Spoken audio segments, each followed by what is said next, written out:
boundary. Ganyan si West Philippine Sea at si South China Sea. Ngayon, si South China Sea is nanlampas o boundary. Ginaklaim ni China na iyaha ang West Philippine Sea. Paano niya kinlaim? History. History sa ilang kaninununuan na which is wala sila'y dokumento na ilaha yung West Philippine Sea.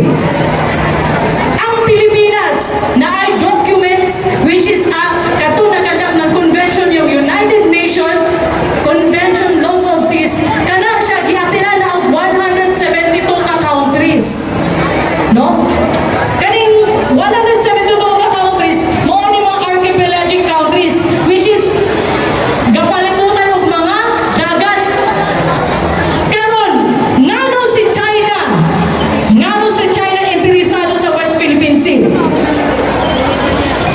Kay naadito man ang resources. First, langis. Second, first langis. Second, yung mga mangingisda.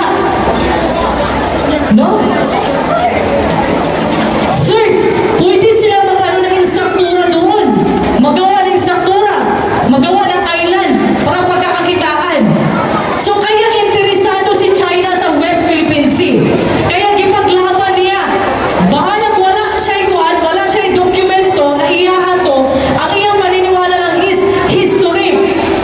Murag ba bitaw? Murag siya tawag kaning para sa bukid nun ba? Pag nayuta bitaw? Murag kung makita na ni mong nayuta, kakuha na. Ingano ang pag-angkol sa China? Naintindihan, ma'am, sir? So, duwas lang ako, South China Sea and West Philippine Sea. Dili makita nila sa video, pero nagtapad na siya. Si Pilipinas dire, then si China dire. So, nagpalibutan ni South China Sea, pati ang West Philippine Sea. Giangko niya tanan. So, ingana ang nahitabo sa atong Pilipinas karon. That's why, kung makakita mo sa news, nga nung sigig atake ang China, kasi kinaklaim nila ilaha ang West Philippine Sea, which is wala sila dokumento na ihatag sa ato. Ang ilang kwan is bara. Taman na ngayon nga, amuha na, kaya ingon man akong lulo, na amuha na.